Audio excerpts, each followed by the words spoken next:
오늘 시정 브리핑은 자족 기능을 갖춘 인구 50만의 친환경 용품 도시 조성을 위해 우리 도시개발국에서 추진하고 있는 사업 중에서 주민 여러분의 생활과 밀접하게 관련이 있는 도시계획 등 3대 분야에 대해서 말씀드리도록 하겠습니다. 여러분께서도 잘 알고 계시다시피 2020년 7월 1일에 시효가 예정되어 있는 장기 미집행 도시계획 시설에 대한 동안의 추진 사항과 그리고 우리 시의 향후 대응 방안, 그리고 동부권에 집중된 각종 개발 사업에 따른 도시 공간의 불균형을 사전에 방지하고 우리 시의 효율적인 성장 관리를 위해 추진하는 2025년 아산 도시관리 재정비에 대해서 우선 말씀드리도록 하겠습니다. 그리고 세 번째로 우리 시가 도농 복합도시로서 부족했던 문화, 복지, 체육, 주차장, 생활여가 등 공공건축물 인프라 구축 방향 등 주요 사업에 대한 추진 사항과 향후 계획에 대해서 말씀드리도록 하겠습니다. 우선 장기 미집행 도시계획 시설은 도시계획 시설이 결정 이후 10년 이내 사업이 시행되지 않은 도시계획 시설을 의미하며, 장기 미집행 도시계획 시설의 실효는 주민들의 재산권과 관련된 중요한 문제이고, 또한 이는 우리 시만의 문제가 아닌 전국적인 문제라고 할 수 있습니다. 1999년 장기 미집행 도시계획 시설에 대한 헌법재판소의 위헌 판결 이후 장기 미집행 도시계획 시설의 실효 제도는 도시계획 시설 결정 이후 20년이 되는 날까지 사업이 실행되지 않을 경우 도시계획 시설 결정 효력이 상실되는 제도로서 그 최초 실효일은 금년 2020년 7월 1일입니다. 우리 시에서는 장기 미집행 도시계획 시설에 대한 실효에 대비하고 집행계획 등을 고려해서 실행 가능성이 없는 시설의 과감한 사전 해제를 추진해 왔습니다. 그 결과 2017년 기준 486개소 5.5 평방키로에 달해 있던 장기 미집행 도시계획 시설은 지금 현재 149개소에 3.3 평방킬로미터로 축소된 상황입니다. 이러한 우리 시의 사전 해제에도 불구하고 금년 7월 1일에 실효되는 장기 미집행 도시계획 시설은 108개소에 3 평방킬로미터로 전체 장기 미집행 도시계획 시설의 면적의 91%에 달하고 있는 시점입니다. 이에 따라 실효시설을 최소화하기 위해서 집행계획을 반영을 통해서 적극적인 사업 실행과 집행계획 미반영 시설을 사전 해제를 위한 도시관리계획을 추진 중에 있습니다. 2025년까지 3,082억을 투입해서 27개소의 장기 미집행 시설을 집행할 예정입니다. 그리고 장기 미집행 도시계획 시설 중 20개소는 폐지하고 부분 집행 57개소는 현황에 따라 축소하는 등 도시관리 계획을 추진하여 실효 이전에 정비를 완료할 예정입니다. 그러나 이러한 조치에도 불구하고 불가피하게 실효되는 나머지 30개소 1.5 평방킬로미터에 달하는 장기 미집행 도시계획 시설의 경우에는 실효 이전에 사전 안내를 통해서 주민들의 혼란이 최소화할 수 있도록 조치하겠습니다. 다음은 도시관리 계획 재정비에 대해서 말씀드리겠습니다. 도시관리계획 재정비는 충청남도 지사로부터 2015년도에 승인된 2030 아산 도시기본계획의 단계별 목표 연도에 따라 검토하는 계획으로서 보통 5년 단위로 시행하게 됩니다. 기본계획상 3단계인 2025년을 목표 연도로 하여 인구 배분 계획에 부합한 도시 용기 및 기반시설을 확보하고자 합니다. 총 22억의 사업비를 투입해서 2020년 5월부터 2022년까지 추진할 계획으로 있으며, 지속 가능한 도시 성장의 기반 마련을 위한 성장 전략 수립을 위한 현안 이슈 및 현안 과제를 도출하여 향후 추진 방향을 결정하도록 하겠습니다. 이를 위해 542.4 평방킬로에 달하는 우리 시 행정구역 전체에 대한 기초조사를 수행할 예정입니다. 용도지역, 용도지구, 용도구역 및 도시계획 시설 등의 부분별 계획을 통해 도시용도 확보 및 관리지역 정비와 앞서 말씀드린 장기 미집행 도시계획 시설의 실효시설에 대한 관리 방안을 검토하도록 하겠습니다. 도시관리계획 재정비의 경우 행정구역 전반에 대한 검토로 계획 수립 및 장기화와 용도지역 변경 등 주요 도시관리계획의 결정 권한이 충청남도 지사에게 있어서 우리 시 차원의 효율적인 도시관리계획 수립 및 결정에 한계가 있는 것도 또한 사실입니다. 하지만 효율적인 행정절차 추진 등을 통해 기관 단축과 전문가 의견을 반영해서 합리적이고 전략적인 계획 수립으로 명품 사족도시 아산시를 만드는데 최선의 노력을 하겠다는 말씀을 드리겠습니다. 다음은 자족 기능을 가진 인구 50만의 친환경 도시 조성을 위한 공공 건축물의 내실화 어떤 분야에 대해서 말씀드리도록 하겠습니다.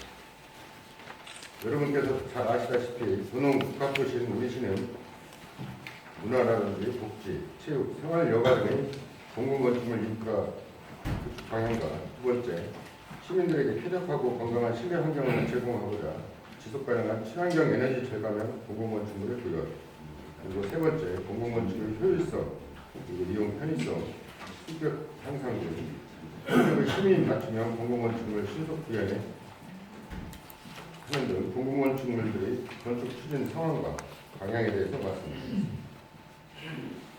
첫 번째, 아산시는 각종 도시개발사업과 도도심 활성화를 위한 도시재생사업을 다른 지자체보다 역동적으로 진행되고 있으며 인구 증가, 도시 확장으로 건축물 수요가 급증하고 있는 시점입니다. 현재 우리시에서 추진하고 있는 공공건축 사업을 살펴보면 총 42개 사업을 추진하고 있고 사업비 규모는 총 2,543억 원이 투입될 예정입니다. 이를 분야별로 나눠서 말씀드리면 문화시설은 오산역 문화플랫폼 및 롤링공간, 인복 복합문화센터, 어린이 청소년 놀과 그리고 월천지구의 공공교통관 등 생활 밀착형 SOC 사업을 포함해서 4개 사업이 추진 중에 있습니다. 체육시설은 대방체육관, 대방복합훈련센터 건립사업, 분포체육관 등 3개 사업과 복지시설로는 육아종합지원센터, 여성 커뮤니티센터, 노인종합복지관 투자사업 조성사업 등 5개 사업, 그리고 청사시설은 시의회동 청사중축, 민주면과 온양오동의 행정복지센터 건립, 대방신도시 민원행정센터 중축사업 등 2개 사업이 추진 중에 있습니다. 원도심 주민들이 가장 애로를 느끼는 주차 문제 해결을 위해 추진 중 주차타워 사업은 총 7개 사업 1,123면으로 온양 원도심에 5개 사업 688면, 대방을에는 2개 사업 1,000개 지구에 435면을 확보하는 사업을 추진 중에 있습니다. 생활여가시설로는 생활자원 헬스센터 중축사업, 대방 커뮤니티센터 조성 및 사회적 경제 종합지원센터, 현장법 커뮤니티센터 중축 등 총 14개 사업이 추진되어 건립될 예정입니다. 이러한 공공건축물이 차질 없이 진행되어 지역주민들이 문화 복지 혜택을 좋게 누릴 수 있도록 최선을 다하겠습니다. 두 번째로 주민들이 이용하는 공공건축물의 쾌적한 실내환경 조성과 지속가능한 친환경 에너지 절감형 PCB 건축 구현을 지속적으로 노력하겠습니다. 우리나라의 경우 건물 내 발생되는 온실가스량이 전체 온실가스의 25%에 해당합니다. 서울시의 경우는 약 40%이고 이러한 폐수유 건축물은 온실가스 배출을 급격히 감소시켜 지속가능 발전을 가능하게 합니다. 폐수유 건축물의 장점은 가장 중요한 쾌적함을 말씀드릴 수가 있습니다. 에너지 절감보다 더 중요한 장점은 바로 실내의 쾌적함입니다. 폐수유 건축물에는 외풍, 결로, 그리고 곰팡이가 없습니다.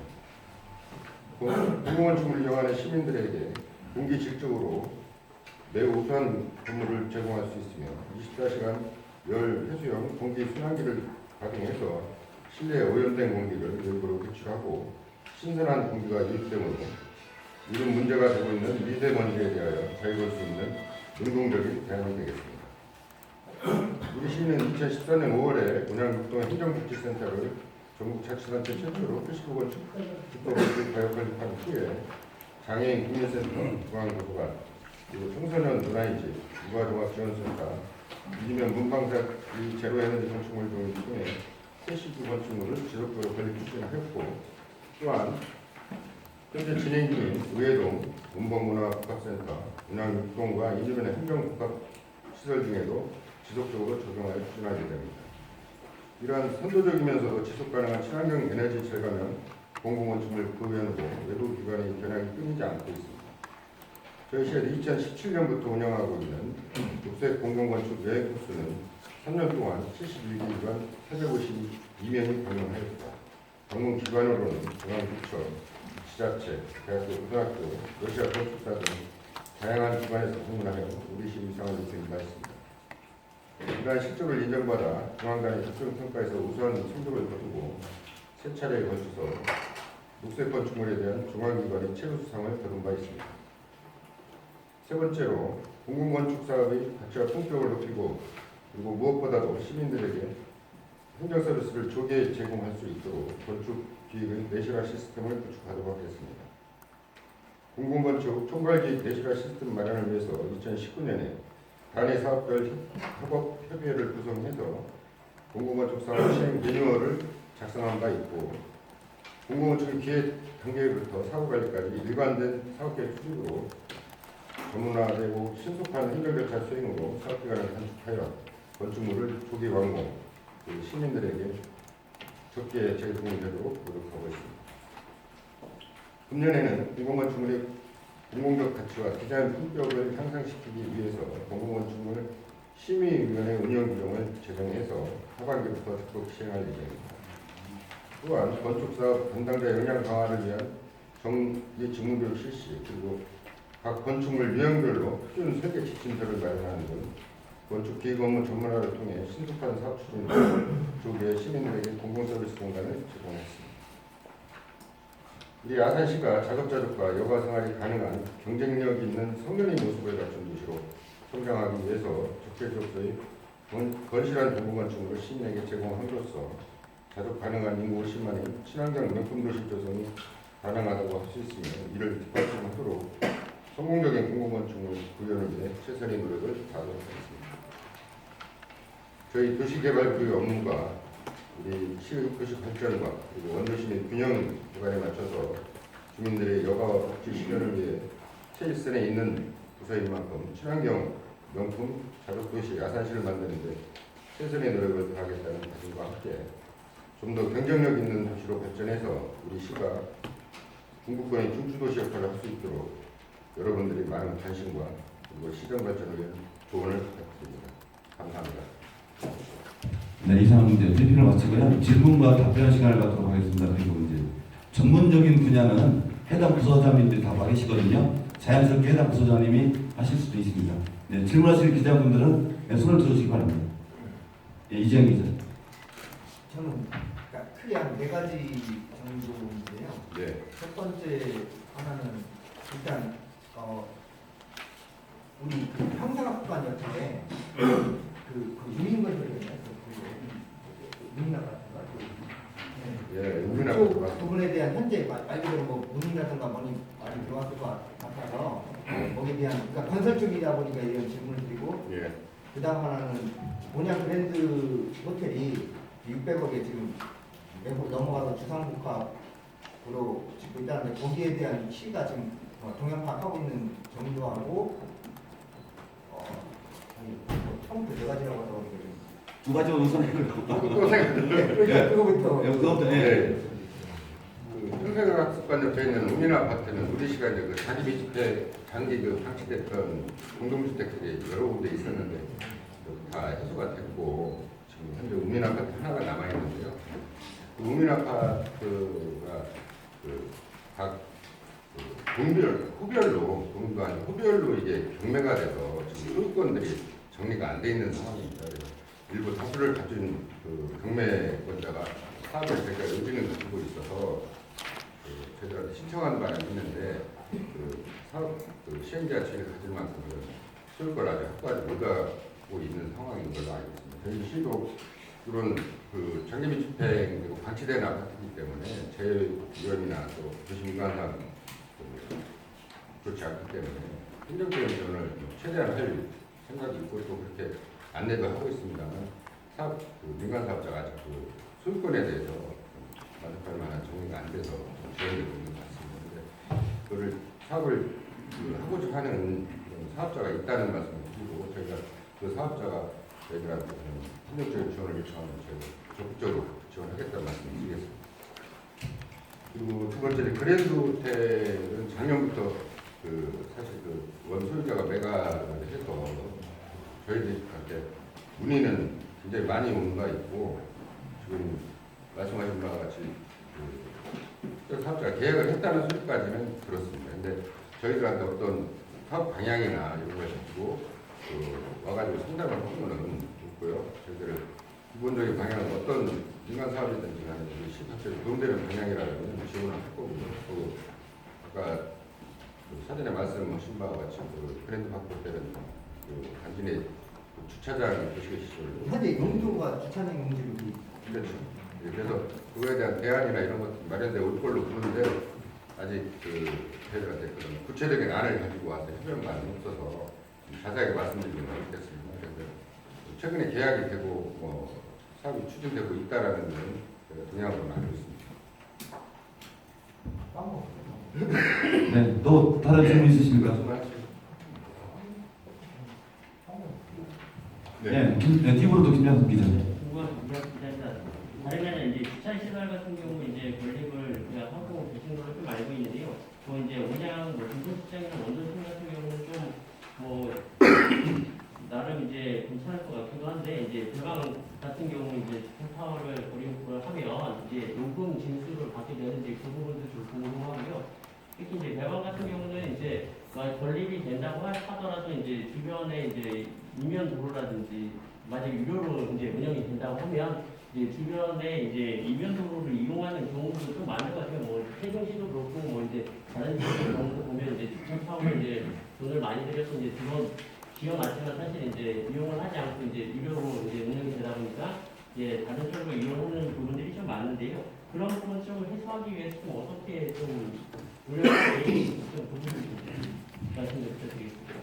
예, 아직 뭐 지금 공사 중에 있거나 설계 중에 있기 때문에 뭐 운영까지 명확하게 확정된 바는 없는데 기본적인 방향은 요금을 징수하는 것을 원칙으로 하고 있고요.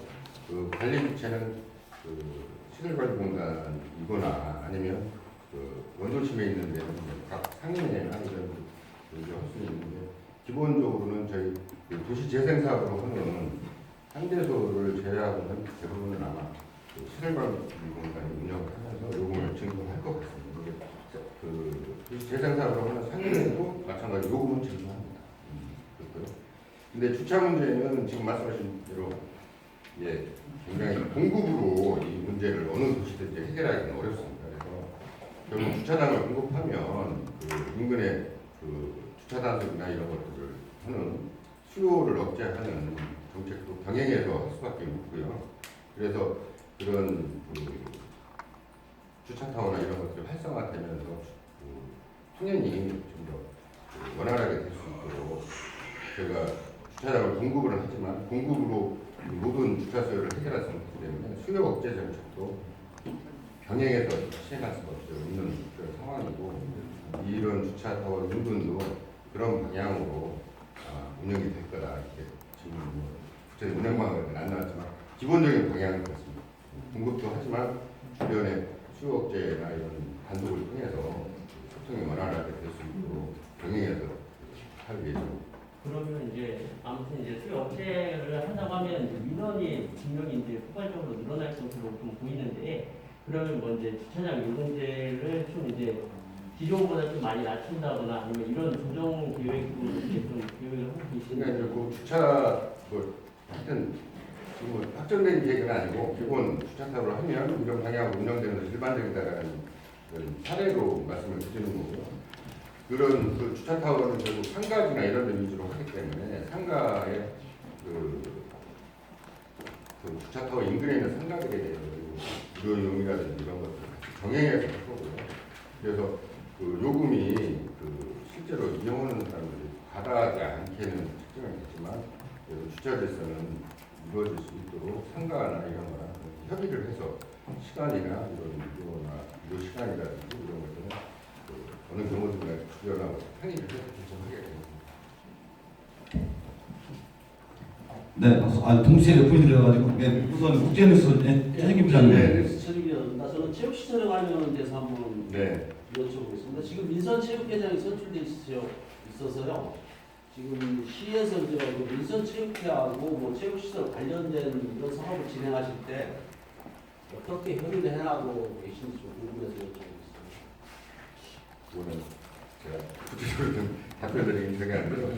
그 체육 시설들도 그 사실은 그 지금 저희 시에 하나에 있는 모든 체육 시설들이 그리고 지금 이제 건립이 예정되어 있는 시설들도 그 운영 주체는 기본적으로 시설관리공단이든지 아니면 장애인체육회처럼 특정한 목적으로 지어진 거는 또 장애인체육회에서 관리하죠. 그 체육시설의 운영이나 이런 것들은 기본적으로 시 산하 저기에서 운영을 하고 체육회에는 이제 그 사용하는 그 운영 그 단계에서 그 체육회 의견이나 그 관리 부서에서 체육회 의견이나 이런 걸 들어서 거의 초기부터 같이 의견을 듣는 산하 단체가 체육회가 직접 그 시설물을 운영하거나 이렇게 하는 계획은 아직 없는 아니 그 협의나 이런 건 전혀 들어오고 협의는 알겠습니다. 예, 다음 대전수대의 이영규 국장님. 장기 집행 시설에 관해서 의료 관련 주민들의 어떤 동의나 이런 거 없이 그냥 집행되는 것인가 그런 부분하고 만약에 그 현재 성나나 이런 거를 하는 사람들 임대를 해서 이제 영업을 하는 사람들 이런 사람들에 대한 보상이나 이런 부분이 많이 마련되어 있는 건지 그 자기비 집행들은 좀 차이가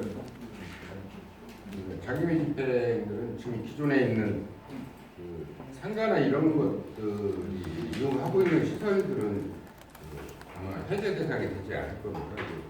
저희 그런 것들을 최우선적으로 고려해서 해제 대상 시설물들을 선정을 하고 있고요. 그래서 지금 현재 건축물이 없다든지 피해가 좀 적은 뭐 말하면 전답이나 산악지역을 통과한다든지 뭐 이런 데에 있는 시설물들을 우선으로 해서 해제를 하고 주민생활에 그 불편이 있는 시설물들은 그 제가 기체라든지 이런 걸 해서 5년 동안 아까 말씀드린 그 사업비로 우선 집행을 하려고 이렇게 계획을 하고 있는 거기 때문에 그 지금 현재 건축물이 있어서 이용하는 도로가 있다든지 뭐 이런 경우는 아마 해제 대상이 되지 않을 걸로 봅니다.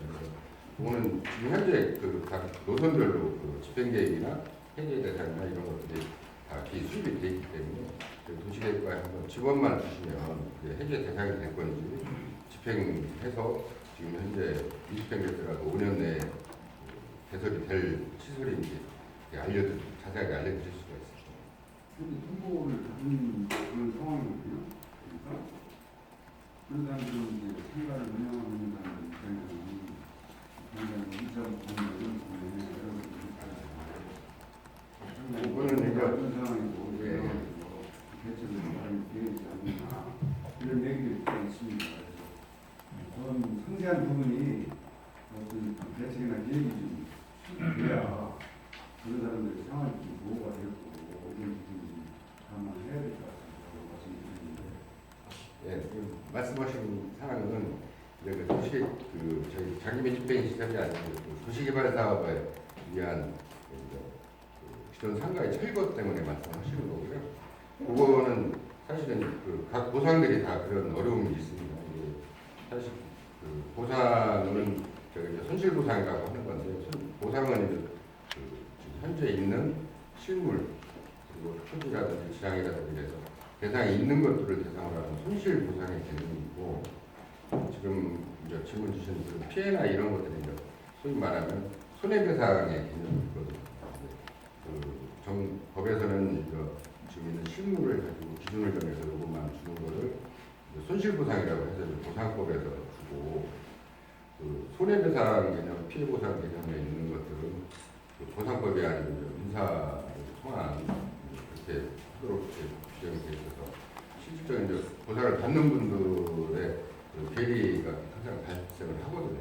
근데 말씀하신 대로 요거는 이제 사업자하고 이거 수용에 가기 전에 적극적으로 협의를 하고 말씀드린 대로 이제 보상은 항상 그 수용이나 이런 절차 전에 성실한 협의라는 것을 우선 하니까 좀 더 협의를 더 진행하도록 그렇게 하겠습니다. 네, 중청면 이정 기자. 그러니까 이 용화체육공원 관련해서 네. 저기 우리 도로 어디 쪽에서 어디로 나는 겁니까? 온양 이동 쪽에서 이렇게 목곡동까지 그 아니면 모아파트 쪽에서 이렇게 나누는 건지 그 연결 우리가 중앙도서관 그쪽이 아니더라고요. 지금 보니까 현재 계획이. 네. 한 건도 나머지 생각나셨어요? 아니, 네 건이라면. 그거 하고 아까 저기 영주 회장님 얘기하셨는데 온양동 굴다리 식품부터 해가지고 용화 농업청까지 지금 공고가 나갔잖아요. 그리고 4차선 25m 도로로 지금 공고가 나갔는데 거기 예산하고 진짜 시행 계획을 좀 저는 듣고 싶어요. 그러니까 공고가 지금 나갔으면 어느 정도 계획이 좀 있으니까 지금 공고가 나왔고 왜냐면 거의 행정보상들 로펌애들이 지금 엄청나게 돌아다녀요. 그 지주분 2분의 1이면 자기들한테 이제 먹고 떨어질 수 있는 범위가 있다 보니까 상가들 만나면서 토지들 만나면서 지금 엄청나게 지금 동요를 하고 있어요. 그쪽이. 어떻게 로펌애들 그러니까 보상 더 받고. 네, 보상 하기 위한 어떤 그 로펌애들이 있고 그 다음에 우리가 지금 요새 보도자료도 많이 나왔지만 도시개발 사업을 하면서 협약을 지금 맺고 있잖아요. 지역업체, 지역자재.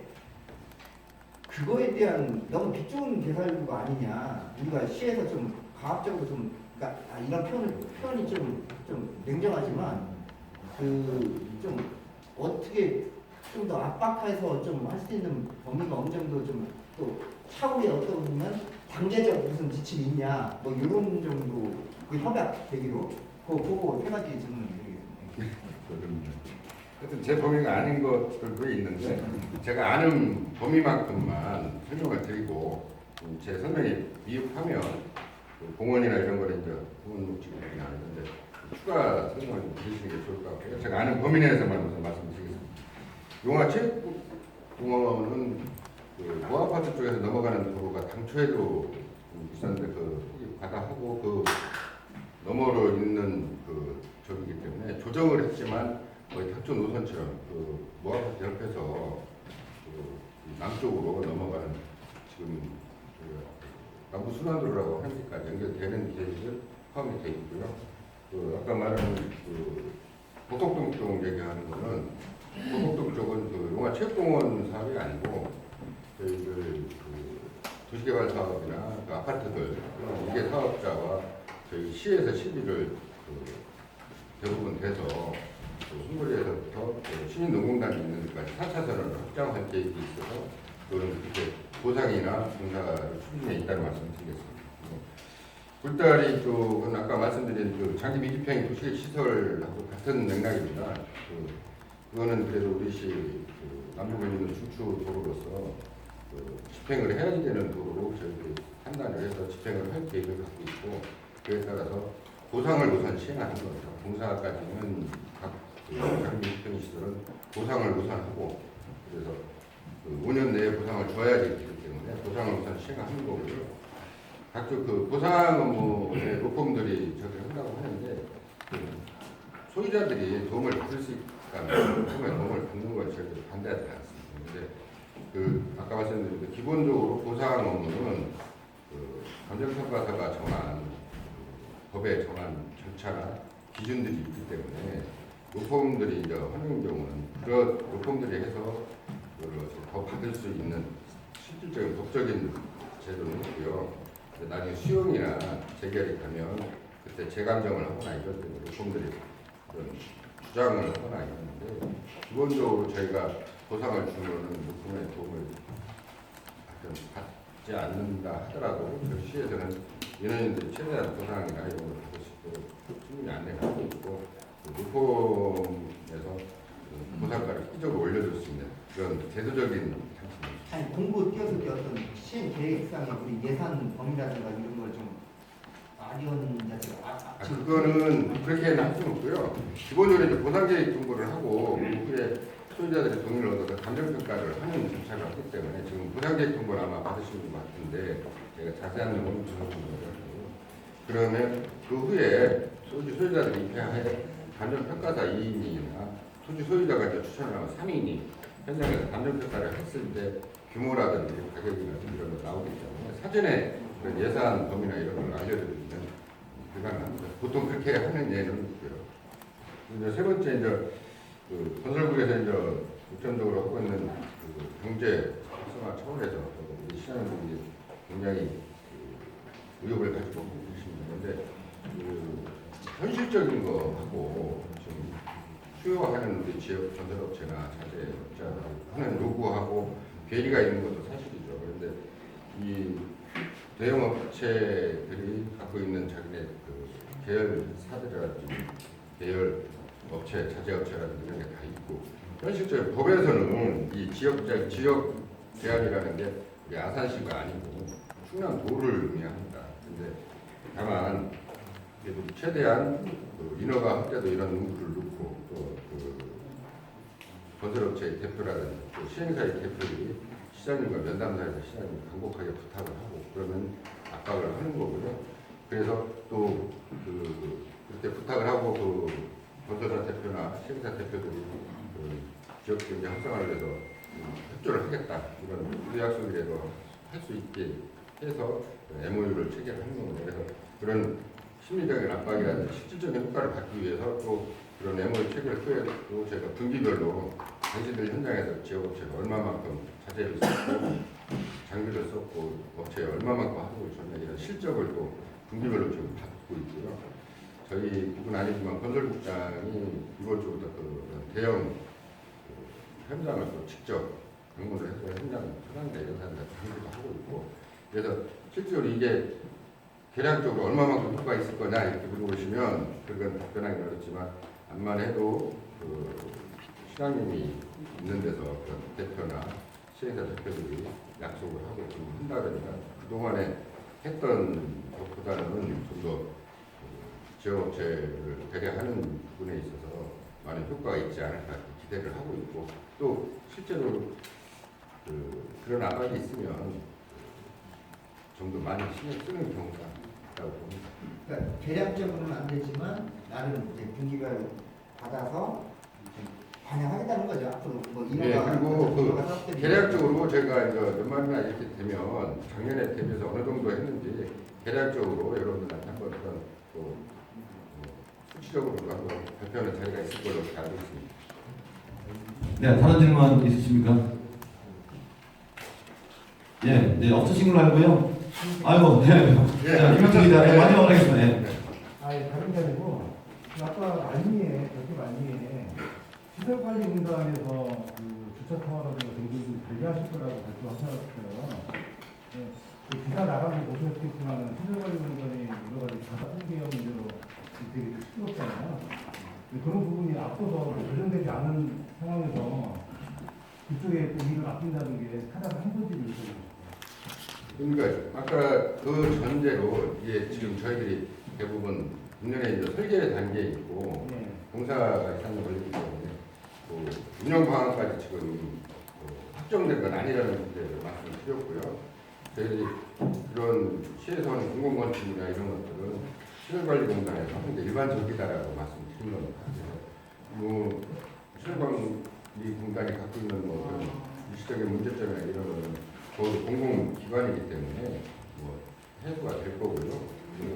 그런 시에서 하는 산하 건축물, 체육관이라든지 이런 것들은 시설관리 공간에서 일반적인 아까 또 예를 들어 말씀드렸지만 도시재생 사업으로 코 있는 사업들은 또 그 지역 도시재생위원회에서 할 수도 있고 그래서 그거는 뭐 시설별로 이렇게 딱 어떤 방향이 있는 게 아니라 제가 일반적인 경우를 이렇게 들어서 말씀드린 겁니다. 예.